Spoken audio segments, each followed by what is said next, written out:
Hello, everyone, and welcome to Better Together Sunday show. We have today my friend John Trailer on. John, welcome to Better Together. Thanks for inviting me, Nick. Yeah, wanted to talk to you about some of the issues we're seeing here with our upcoming budget for the city of Grand Junction. Just for our audience, real quick, can you kind of tell us your background when it comes to city and government budgets? Oh, sure. Yeah. I was born and raised in Grand Junction. Spent most of my professional career actually in New York State, working on state budgets and for the state controller. So managing multi-billion dollar capital plans, $170 billion budgets, paying 250,000 people every 2 weeks. So I have a fair amount of experience in Mhm. public finance. And then when I retired, moved back home because it's a wonderful place to live. And, um, you know, as part of my commitment to my community, started to look a little bit at the city and county budgets. Yeah, I think that's so important. I mean, we have so many talented and just like well-educated and professionals in our community, retired folks that want to continue to support the community. And I know one thing you and I worked on together a bit was this 29 road interchange issue. And Right. didn't the voters vote that down? I'm confused. Yeah. Nick, as you know, about a year ago, the voters were considering a bond issue that was going to cost $173 million over the life of that bond issuance for expansion of a interchange at 29 Road, and then improvements all the way down 29 Road to handle, major traffic, right? So Hmm. the voters rejected that. 49,000 votes again, margin, 57% of the voters. So it was very soundly defeated.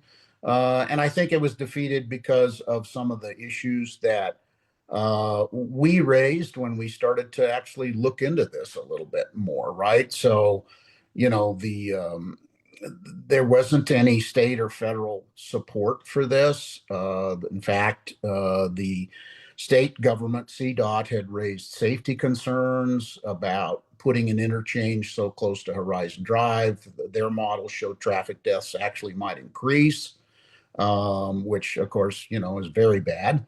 The traffic models then that we started to look at showed traffic got worse, not better, on Hmm. 29 Road and west of Patterson.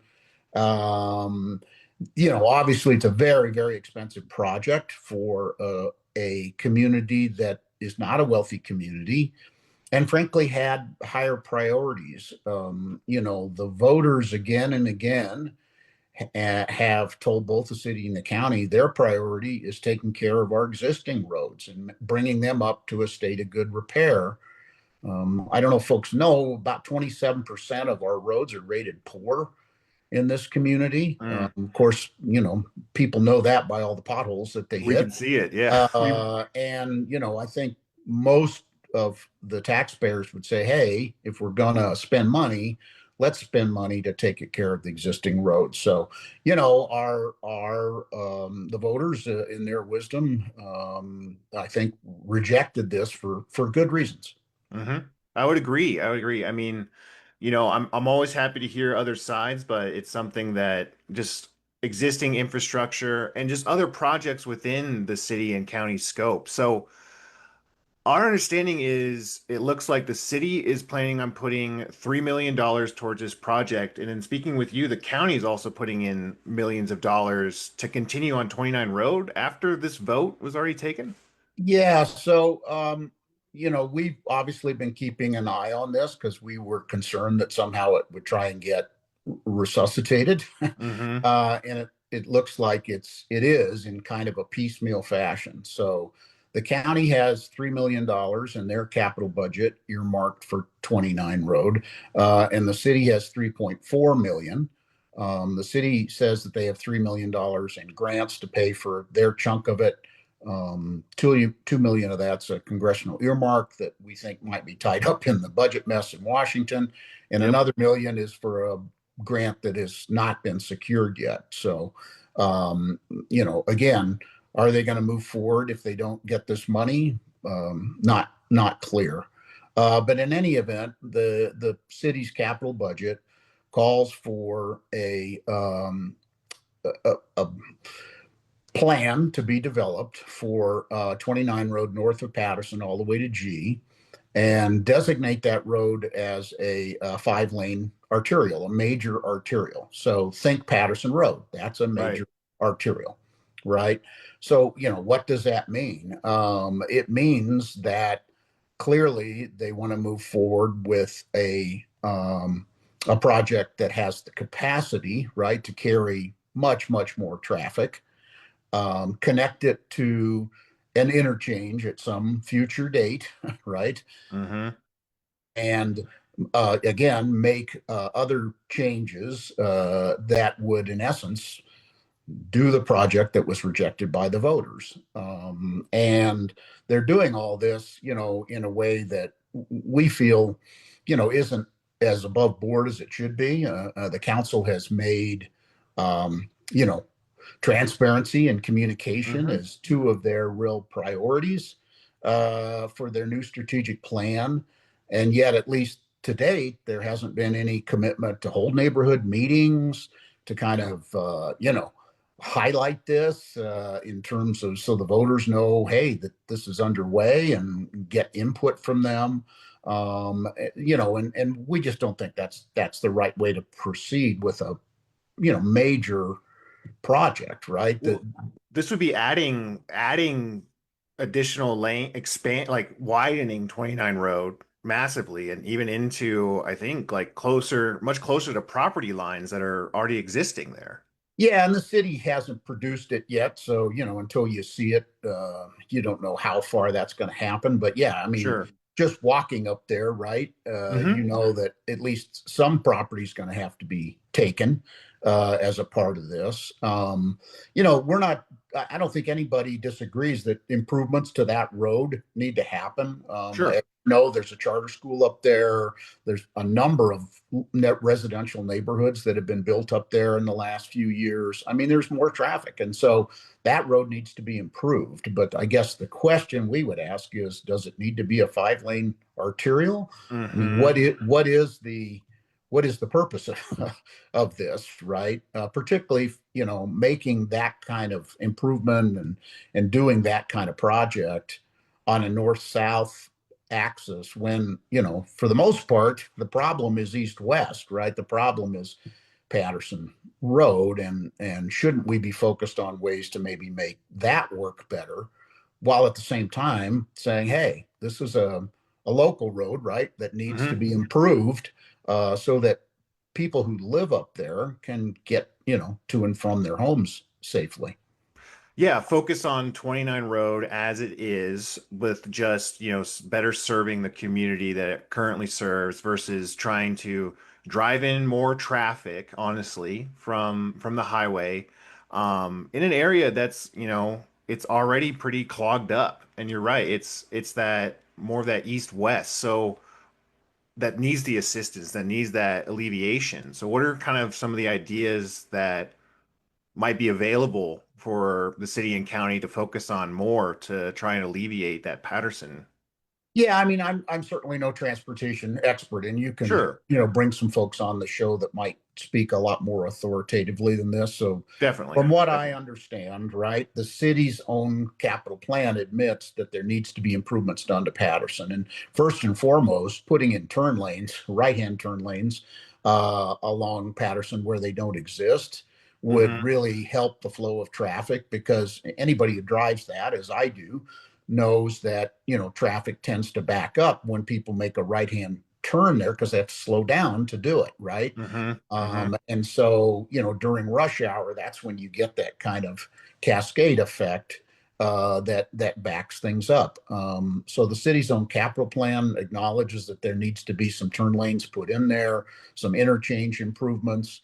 Obviously at 28 and a quarter, given that the new rec center is going in, and that's going to be one of the major access points to that. There's a lot of improvement that needs to be done at that intersection. So, Very true. anyways, we would say, hey, why shouldn't that be a higher priority?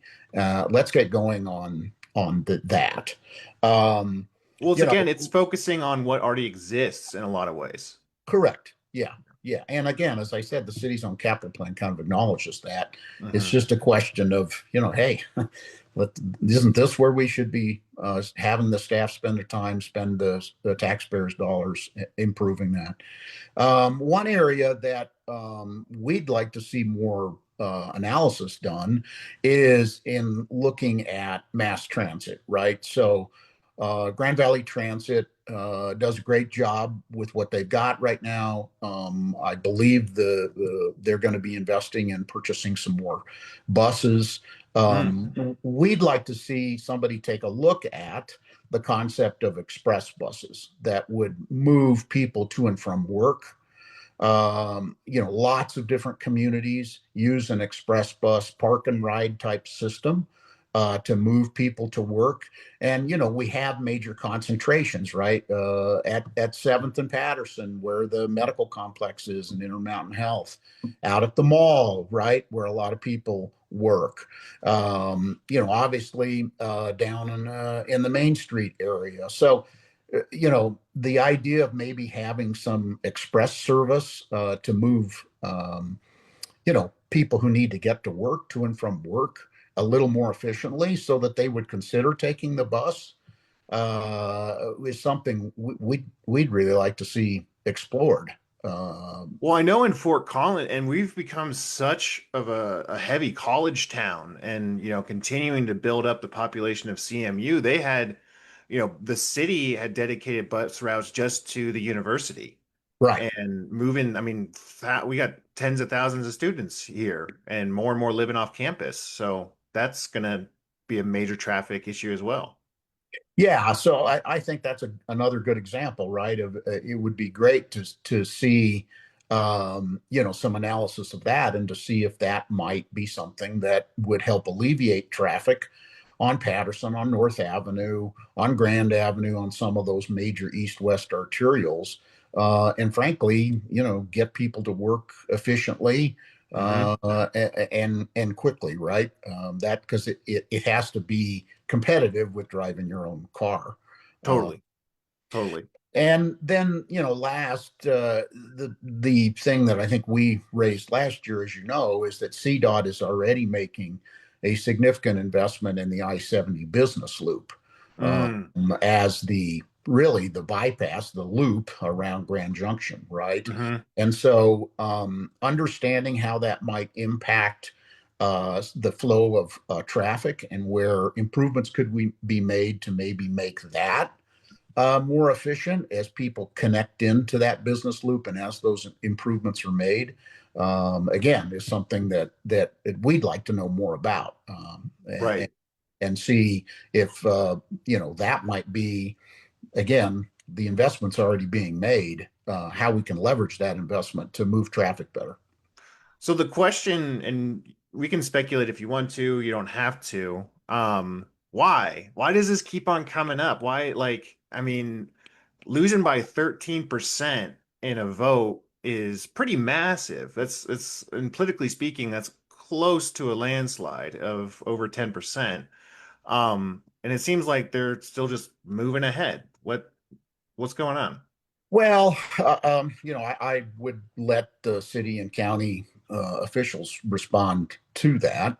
Okay. There has been this long-standing concept, which we kind of challenged last year, of closing the loop, right? So Mm, this is a 40-year-old concept about the need to have some kind of additional traffic loop around the city of Grand Junction.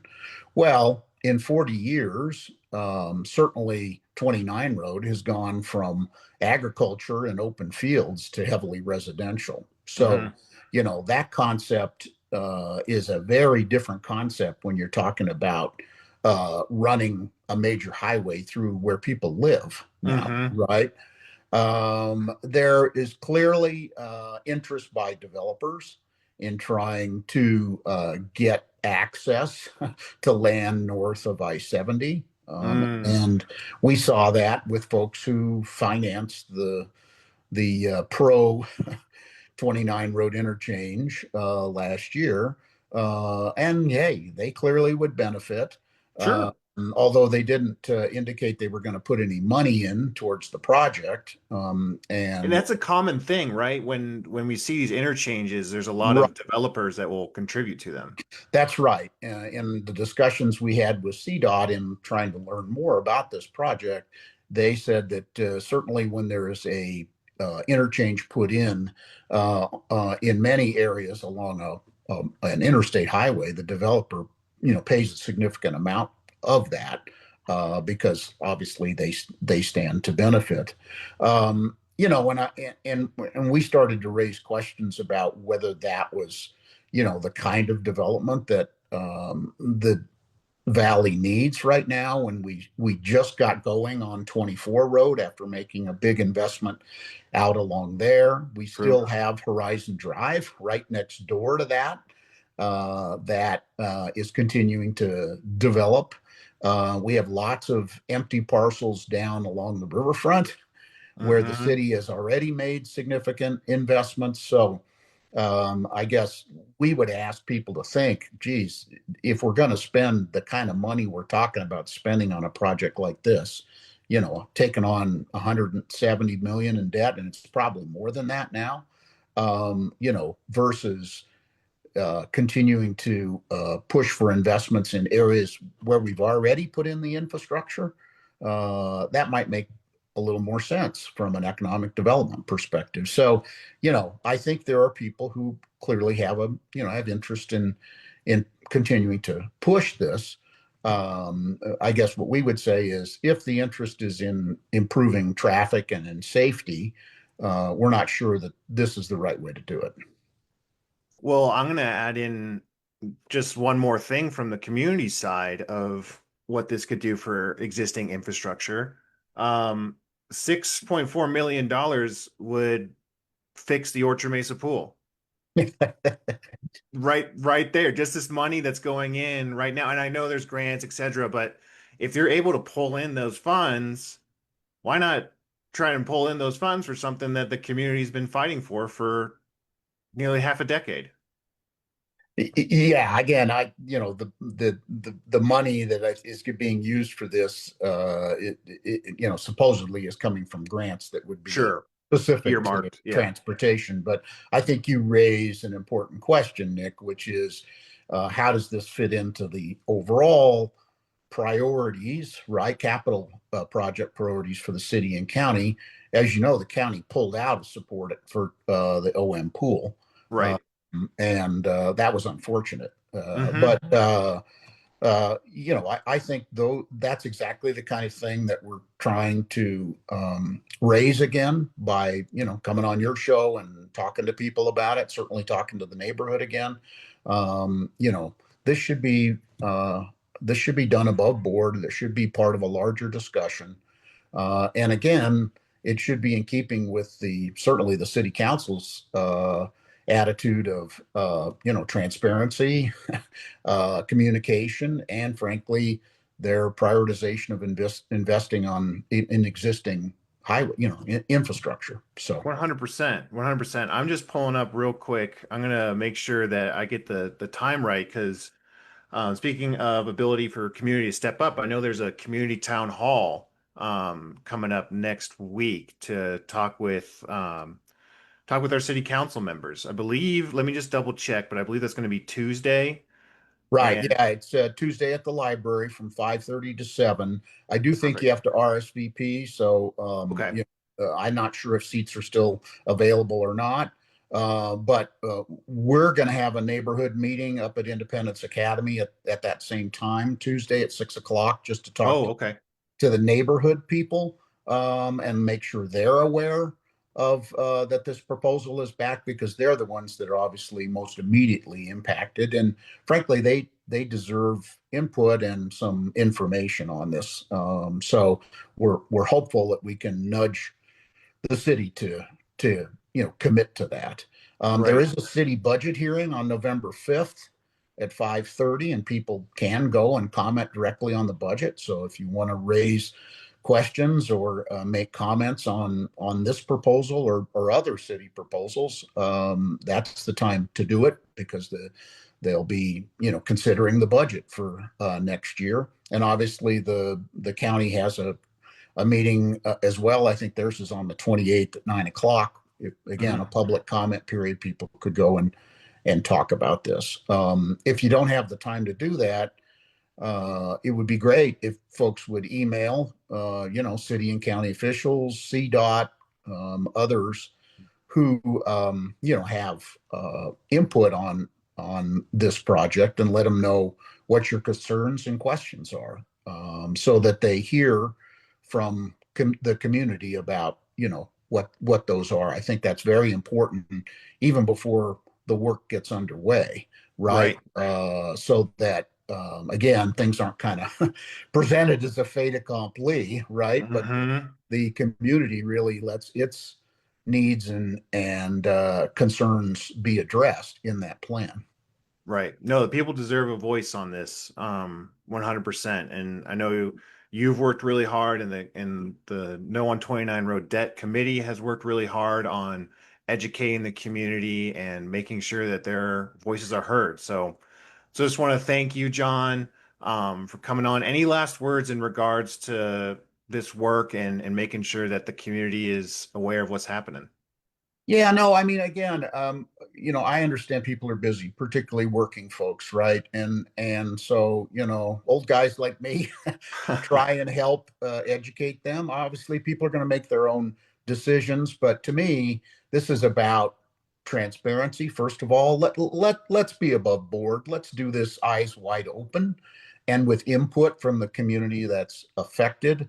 I really think it undermines trust in government when people kind of try and do this stuff, under the rug, Mm, and certainly that's not a good thing for city and county taxpayers. And again, I think they deserve some answers about what's the cost of this thing going to be, what's the impact to the neighborhoods, what's it really going to do to traffic, and hey, have we talked about any alternatives, right? Again, before we even start rolling down this road, let's try and do this in a way that benefits the most people with the least amount of impact. exactly right. Well, John, thank you so much. Everybody, this is Better Together Sunday show. Thanks for joining us. We'll get this up on YouTube as well. Please share. Please be aware of all these opportunities to speak up because your voice really matters. Thanks for coming on again, John. Yeah, Nick, great to see you. Thanks for having me. For sure. Thanks for watching, and don't forget to like and subscribe. Special thank you to our Patreon members. We are 100% community funded, and your support goes a long way. You can become a member at patreon.com/bettertogether, and we have several options and perks, so check it out.